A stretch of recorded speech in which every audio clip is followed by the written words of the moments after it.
ረገምሽ እስካሁን ስታስመስይ ነበር። ዴቭ ቆይ ምን ሰምታለህ? ልቀቃት እንጂ ዴቭ ልቀቀኝ። እንድለቅሽ ትፈልጊያለሽ? ስለዚህ ቶሎ ትነግሪኛለሽ ማለት ነው። ምንድነው የምነግርህ? እህቴት ናት። እህቴን እናደርግሻት አንቺ ክፉ። ዴቭ እባክህ ልቀቃት።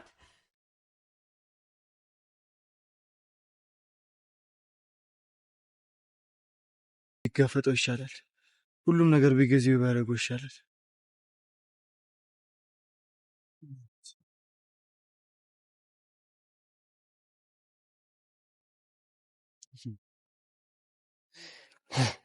ምን አለበት ወስዶ እንደ ጣሳ ከግርግዳ ጋር ለተማም ያደርግልኝ። ልጅቷ ቆርቆሮ መሰለች እንዴ?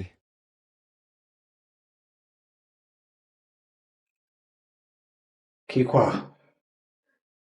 ወይ ነው። ምን ላድርግ? ምን ላምጣልህ? ምን ነው ተንተባተብሽ?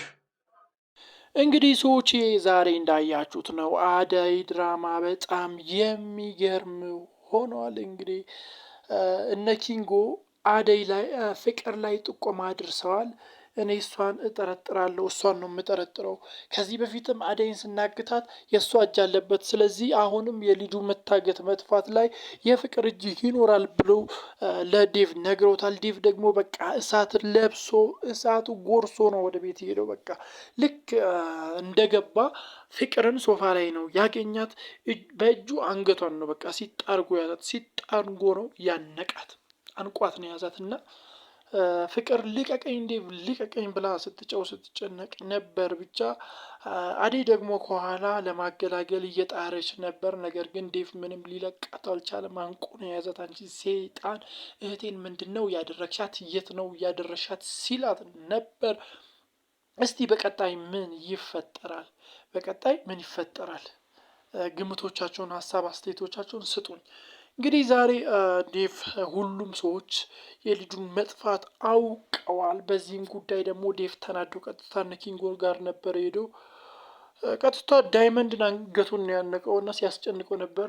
ዳይመንድም ያው የዋዛ አይደለም፣ እኛ ካንተት ምን አለን? እኛ ምንም አላደረግናትም አልያዝናትም ብለው ነግረውታል። ከዛን እንግዲህ ያው በፍለጋ እንደሚያግዟቸው እንደሚተባበራቸውም አሳውቀዋቸዋል። ከዛን ዴቭ እንግዲህ በጣም እየተጨነቀ ነው ወደ ቤት የገባው። በጣም ተጨንቋል፣ አዝኗል። አክስቱ ጋር ራሱ ደውሎ ሲጠይቅ እዛም የለችም እና እንደታገተች አውቋል። ዴቭ በቃ የሌለ ጭንቀት ውስጥ ነው እየገባው ማለት ነው። በሌላ በኩል ደግሞ ስናይ ናኦድ የሚባለው ሰውዬ አሁንም ለምለምን እየሞከራት ነበር። ነገር ግን በጥፊ ልጠዋለች። በጣም ነው ስትጮበት የነበረው። እንደውም ድንገት መጥተውባቸው ነበር ኤላ እና ኤላ አንገቱን ይዞት አንቆት ነው የያዘው። ዴቭ ነው እንዲረጋጉ ምናምን ያረጋቸው። ብቻ በጣም ከባድ ሆኗል። ይህ ናኦድ የሚባለው ያው ነፍሰ ገዳይ ነው። ከፍቅር ጋር ሲያወራ ነበር። ሊዱን እንዳገትካት ሊዱን እንደወሰድካት እኔ እጠረጥራለሁ። አንተ እኮ ነፍሰ ገዳይ ነህ፣ ልታደርግ ትችላለህ ስትለው ነበር። በጥፊውላ መቷታል ፍቅርን ማለት ነው። ፍቅር በዛ ጉዳይ በጣም ነው የነደደችው። ይህን ሁሉ ሲያወሩና በጥፊ ሲመታት ደግሞ አደይ በር ላይ ሆና እየሰማቻቸውና እያየቻቸው ነበር። ወሬያቸውን ልክ ሲጨርሱ አደይ ሳትታይ ተመልሳ ወጥታለች። ብቻ ምን ይፈጠራል? አደይ ትነግራለች። አደይ ለዴቭ ትነግራለች የሰማችውን ያየችውን ነገር። ለሊዱ መጥፋት ተጠያቂው ናኦድ እንደሆነ ትነግረዋለች ወይስ አትነግረውም? እስቲ ግምቶቻችሁን ስጡኝ።